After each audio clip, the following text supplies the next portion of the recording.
Shalom Adonai! Este é o nosso momento de sabedoria, junto com a nossa aula teológica. Quem fala com vocês é o pastor Fábio, pastor da Igreja Evangélica Chamas Viva sobre o altar. Eu quero neste exato momento estar pedindo a vocês para que vocês estejam, ao receber o momento de sabedoria, esteja compartilhando pelo WhatsApp, Facebook, esteja entrando na parte do YouTube. Se você não faz parte do meu canal, você vai estar lá pesquisando Igreja Evangélica Chamas Vivas sobre o altar. Você se inscreve no canal, dá seu like e deixa seu comentário. Você também pode estar me seguindo lá no Instagram, Pastor Fábio Silva 11. Eu quero dizer que tem um filho de Belial que achou de comentar nas minhas fotos e dizer que aquele dali não era eu, que o que estava ali na foto não era eu e que o dono da conta era um estuprador. Eu quero, neste exato momento, amaldiçoar este filho de Belial, e eu quero dizer que esta conta, Pastor Fábio Silva 11, é minha. Do pastor original das fotos, as fotos sou eu mesmo, e este filho de Belial vai pagar caro por estar com fake news, inventando para poder fazer com que o Instagram me bloqueie, acreditando nas mentiras deles, ainda incentivando as pessoas a estarem denunciando a conta. Mas eu já alertei a todos os amigos do Instagram que o Instagram é meu e que é fake news, mas eu entrego a Satanás, esse que está fazendo isso. Hoje nós vamos estudar angiologia. Angiologia, a nossa disciplina de hoje é angiologia, e eu quero, não sei se vai dar para dar toda a aula de angiologia, mas eu quero estar falando bastante sobre o assunto sobre os anjos. Eu quero falar um pouco sobre o conceito geral de angiologia. Eu quero dizer para vocês, meus amados e queridos irmãos, que ao nosso redor há um mundo espiritual poderoso, populoso e de recursos superiores ao nosso mundo visível. Há anjos bons e anjos maus, espíritos que passam em nosso meio de um lugar para o outro, com grande rapidez e movimentos imperceptíveis. Meus queridos, algum desses espíritos se interessa pelo nosso bem-estar. Outros, porém, estão empenhados em fazer-nos o mal, que é Satanás. Muitas pessoas questionam se existe realmente tais espíritos ou seres, e quem são, onde se encontram e o que fazem. Muitas pessoas têm questionado sobre isso. Mas eu quero dizer que a palavra de Deus é a única fonte de informação que merece confiança e que possui resposta para estas perguntas. Ela deixa claro que há outra classe de seres superiores ao homem. Esses seres habitam nos céus e formam os exércitos celestiais. Há inumeráveis companhias dos servos invisíveis de Deus, meus irmãos. Esses são os anjos de Deus, os quais estão sujeitos ao governo divino e o importante papel que tem desempenhado na história da humanidade torna-os merecedores de referências especial. Existe também aqueles que pertencem à mesma classe de seres, que anteriormente foram servos de Deus, mas que agora encontra-se em atitude de rebelião contra o seu governo. Esse chama-se Satanás. A doutrina dos anjos segue, logicamente, a doutrina de Deus, pois os anjos são fundamentalmente os ministros da providência de Deus. Essa doutrina permite, meus irmãos, conhecer a origem, conhecer a existência, conhecer a natureza, a queda, a classificação, a obra, o destino dos anjos. A doutrina dos anjos é fundamentalmente o estudo dos ministros da providência de Deus, e são os agentes especiais de Deus. Como em toda doutrina, há uma negligência muito grande desta nas igrejas e entre os teólogos, que chega a ser verdadeira rejeição, considerado pelos estudiosos contemporâneos como a mais notável e difícil das matérias. Por isso tem sido marco da implantação de grandes seitas e heresia do mundo atual.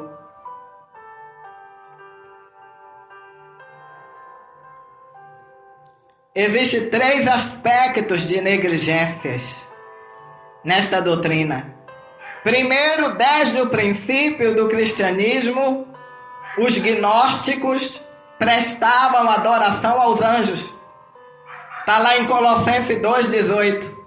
Depois, então, na Idade Média, com as crenças absurdas dos rituais de bruxaria envolvendo culto aos anjos, e agora, em nossos dias, os estudos cabalísticos personalizados no meio esotérico e místico, ensina novamente o culto aos anjos por meio de bruxos sofisticados e modernos, sabendo que antes de tudo a existência e o mistério dos anjos são fartamente ensinados nas Escrituras. Por isso não podemos negligenciar os ensinamentos sagrados. Segundo a evidência de possessão demoníaca e adoração a demônios, de forma veemente em nossos dias, o apóstolo Paulo parece travar grande luta com a grande idolatria que considerava. Meus queridos e queridas irmãs, o apóstolo Paulo parece travar grande luta com a grande idolatria que considerava adoração a demônios. Nos últimos dias, esta adoração aos demônios e aos ídolos deve aumentar bastante, porque está escrito em Apocalipse 9, versículo 20 ao 21, a negligência deixa de existir para dar lugar a um crescente pensamento sobre o assunto, especialmente do lado do mal. Não podemos negligenciar, meu irmão. Não podemos negligenciar de forma alguma a doutrina secular acerca dos anjos. Eu quero falar um pouco agora sobre história nas sociedades, histórias seculares, histórias religiosas, história da arqueologia. Mostra que quase todas as culturas do mundo aceitam a existência de seres sobrenaturais. Muitas sociedades não fazem nenhuma distinção entre seres bons e maus. Os egípcios antigos acreditavam que seres sobrenaturais cultuavam, controlavam todas as fases da vida. O mesmo acontecia na Pérsia, na Babilônia, na Índia, apesar de ser uma cultura inteiramente voltada para a filosofia e ideias humanísticas. Os gregos antigos acreditavam em espírito e a adoração dos mesmos fazia parte de sua vida diária. Os romanos observaram grande parte de outras religiões em sua própria, isto é, eles faziam isso quando as outras religiões eram politeístas. Eles simplesmente acrescentavam deuses ao seu panteão. Eu quero dizer que ministro da graça da Irlanda à América do Sul, o folclore popular é repleto de alusões a espíritos tão elementares que foram trazidos do folclore antigo dos celtas, escandinavos e teutônicos e outras culturas, mesmo nas culturas mais orientais, como na China, Japão, Coreia. Anjos e demônios eram parte integrante de suas religiões, embora muitas vezes esses seres fossem chamados deuses. No Extremo Oriente, os espíritos eram considerados como seres humanos mortos, resultado da adoração de ancestrais e mesmo na adoração direta a anjo ou demônios. Queridos e queridas irmãs, certo teólogo de nome Alexandre fez um trabalho monumental no final do século século XVIII, ao traçar conexões entre todas as religiões antigas. Ele comparou a crença e adoração de seres sobrenaturais, de nação em nação e de religião em religião, e seu relatório dá maior evidência ao fato de que algo aconteceu e que algum lugar nos tempos antigos envolvendo o relacionamento entre os reinos natural e sobrenatural, o que quer que tenha sido, ainda influencia muitas pessoas em nossos dias. Queridos irmãos e irmãs, os anjos, no decurso da história, nas tradições pagãs, algumas nas quais influenciaram os judeus de tempos posteriores, os anjos eram às vezes considerados divinos e outras vezes fenômenos naturais. Eram seres que faziam boas ações em favor das pessoas, ou eram as próprias pessoas que praticavam o bem. Tal confusão está refletida no fato de que tanto a palavra hebraica mal quanto a grega angelos tem dois sentidos. O significado básico de cada uma delas é mensageiro. Anjo significa mensageiro, mas este mensageiro, dependendo do contexto, pode ser um mensageiro humano comum ou um mensageiro celestial, um anjo. Alguns, com base na teoria da evolução, fazem a ideia de anjos remontar ao início da civilização. O conceito de anjo pode ter evoluído dos tempos pré-históricos, quando então os seres humanos, meus irmãos e irmãs, primitivos emergiram das cavernas e começaram a erguer os olhos aos céus, A voz de Deus já não era a rosa, a rosnada da floresta, mas o estrondo do céu. Segundo essa teoria, desenvolveu-se um conceito. Deus, o conhecimento, somente através da revelação divina. Na visão da mitologia, posteriormente, os assírios, os gregos, eram asas a alguns desses seres semidivinos. Hermes tinha asas nos calcanhares. Eros, o espírito voador do amor apaixonado, tinha asas afixada aos ombros.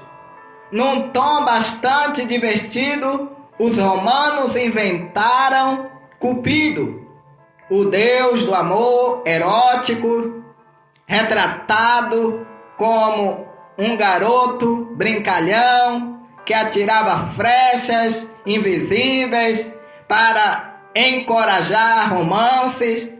Platão, cerca de 427 a 347 a.C., também falava de anjos da guarda. As escrituras hebraicas atribuem nome somente a dois anjos: Gabriel, que iluminou o entendimento de Daniel, e o arcanjo Miguel, o protetor de Israel. O livro apócrifo de Tobias, porém, inventou o arcanjo chamado Rafael, que repetidas vezes ajudou Tobias em situações difíceis. Realmente só existe um arcanjo, anjo principal, que é Miguel. Mais tarde, Filo, o filósofo judaico de Alexandria, no Egito, retratou os anjos como mediadores entre Deus e a raça humana. Os anjos, criaturas subordinadas, habitavam nos ares como servos dos poderes de Deus. Eram almas incorpóreas, sendo totalmente inteligentes em tudo e possuindo pensamentos puros.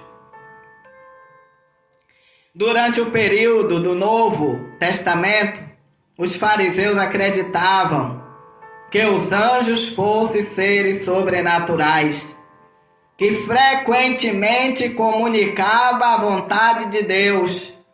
Atos 23:8. Os saduceus, todavia influenciados pela filosofia grega, dizia: não há ressurreição, nem anjo, nem espírito.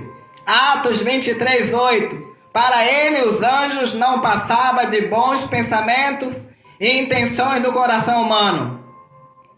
Nos primeiros séculos depois de Cristo, os pais da igreja pouco disseram a respeito dos anjos. A maior parte de sua atenção era dedicada a outro assunto referente à natureza de Cristo. Mesmo assim, todos eles acreditavam na existência dos anjos. Inácio de Antioquia, um dos primeiros pais da igreja, acreditava que a salvação dos anjos dependia do sangue de Cristo.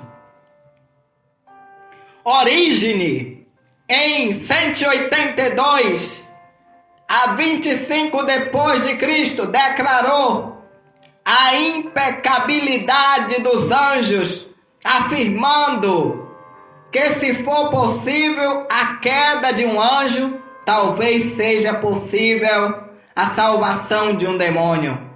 Semelhante posicionamento acabou por ser rejeitado pelo concílio eclesiástico. Já em 400 depois de Cristo, Jerônimo acreditava que anjo da guarda era dados aos seres humanos desde o nascimento. Posteriormente, Pedro Lombardo, há 100 anos depois de Cristo e 160 depois de Cristo, acrescentou que um único anjo podia guardar muitas pessoas de uma só vez. Dionísio, o Areopagita, 500 anos depois de Cristo, contribuiu notavelmente para o estudo dos anjos. Ele retratou o anjo como uma imagem de Deus, uma manifestação da luz oculta, um espelho puro, brilhante, sem defeito, nem impureza ou mancha. Semelhantemente, Irineu, 4 séculos antes, 130 a 195 depois de Cristo, também construiu hipótese a respeito de uma hierarquia angelical. Depois, Gregório Magno atribuiu aos anjos corpos celestiais. Perguntas que não têm resposta. Ao raiar do século XVIII, os anjos passaram a ser assunto de muitas especulação. O teólogo italiano Tomás de Aquino formulou perguntas muito relevantes a respeito. 7 das suas 118 conjecturas sondavam as seguintes áreas de uma espécie de anjos. Quando um anjo assume a forma humana, exerce funções vitais do corpo. Os anjos sabem quando é manhã e quando é entardecer. Conseguem entender muitos pensamentos ao mesmo tempo. Conhecem nossas intenções secretas. Têm capacidade de falar uns com os outros, pintados e cultuados.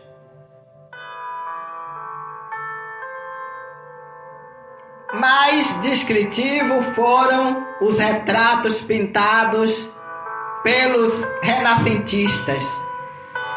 Representava os anjos como figura varonis, crianças tocando harpas e trombetas, bem diferente de Miguel, o arcanjo.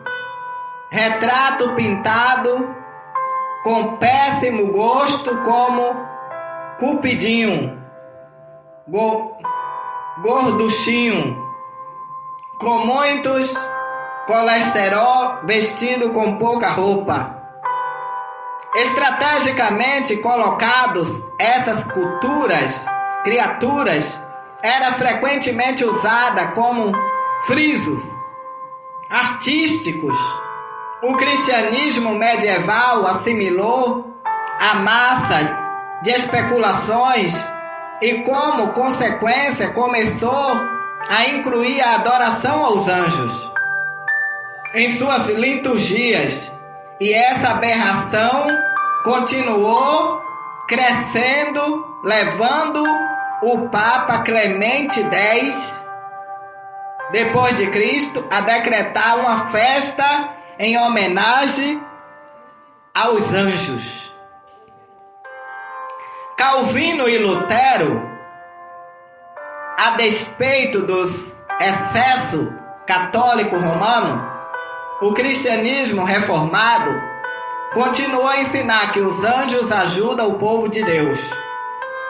João Calvino acreditava que os anjos são dispenseiros e administradores da benevolência. Acreditava que os anjos são dispenseiros e administradores da benevolência de Deus para conosco. Mantém a vigília, visando a nossa segurança.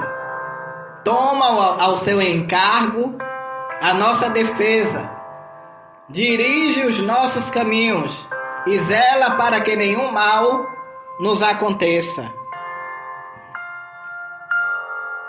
Martinho Lutero, em conversa à mesa, falou que, em termos semelhantes, observou como esses seres espirituais, criados por Deus, servem à igreja e ao reino. Eles ficam muito perto de Deus e do cristão. Então, em pé diante da face do Pai, perto do sol, mas sem esforço, vem rapidamente socorrer-nos.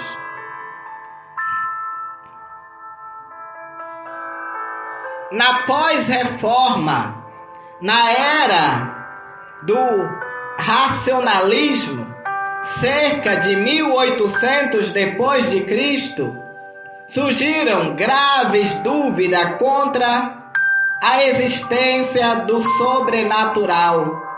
Os ensinamentos históricos aceitos pela Igreja começaram a ser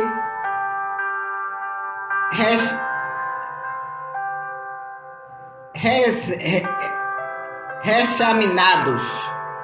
Como consequência, alguns céticos resolveram chamar os anjos de personificações de energias divinas, ou princípios bons e maus, ou doenças ou influências naturais. Já em 1918, alguns eruditos judaicos começaram a encoar a voz liberal, afirmando que os anjos não eram reais, pois desnecessário. Um mundo de leis e de processos não precisa de uma escada viva para levar-nos da terra até Deus, nas alturas. Isso não abalou a fé dos evangélicos conservadores, que continuam a confirmar a validade dos anjos. O consenso do cenário moderno foi talvez o teólogo liberal Paul Tillich, quem impostou o conceito mais radical do período moderno. Considerava os anjos essenciais platônica, emanações da parte de Deus. Acreditava que os anjos queriam voltar à essência divina, das quais surgiram para serem iguais a Deus. Aconselhava para interpretar o conceito dos anjos de modo relevante, hoje intérpretes como essência platônica, como poderes da existência e não como seres essenciais. Se você interpretá-los desta última maneira, tudo não passará de grosseira mitologia. Queridos e queridas irmãs, nós vamos encerrar nossa primeira aula de angiologia por aqui e amanhã nós vamos dar sequência à nossa aula teológica, estudando sobre os anjos, porque você tem muito a aprender sobre os anjos e sobre as funções dos anjos. Vamos orar? Pai eterno, eu quero abençoar a vida desta irmã e deste irmão que ouve todos os dias um momento de sabedoria. Eu quero abençoar a vida deles e eu quero pedir que o Senhor abra a mente e conceda sabedoria a cada instante para aprender e assimilar a Tua palavra. Em nome de Jesus. Eu quero deixar uma palavra, uma pergunta para todos os que ouvem as aulas. qual o significado da palavra anjo? É fácil, irmão. Eu falei aqui na aula anjo. Qual o significado da palavra anjos? Amém? Essa é a pergunta que vocês vão me responder. Eu quero falar com vocês, meus amados ouvintes da palavra de Deus, de que nós continuamos precisando da ajuda de vocês para a construção lá em Itapevi. Precisamos muito de colaboradores. Nós precisamos terminar aquele trabalho, precisamos muito, só um milagre, e eu acredito no milagre. E eu acredito que você vai ser esse milagre, porque de grão em grão a gente chega lá. Então, se você quiser mandar o seu grãozinho para ajudar na obra de Deus, você diz: pastor, coloca o número da sua conta aí. E eu vou estar colocando e você abençoa a obra de Deus. E as bênçãos de Deus vai ser derramadas sobre ti a cada instante. Vamos para a bênção apostólica. Que a graça do Senhor Jesus Cristo e o grande amor de Deus e as consolações do Espírito Santo esteja nos corações de todos vós, e vocês dizem amém. Graças a Deus.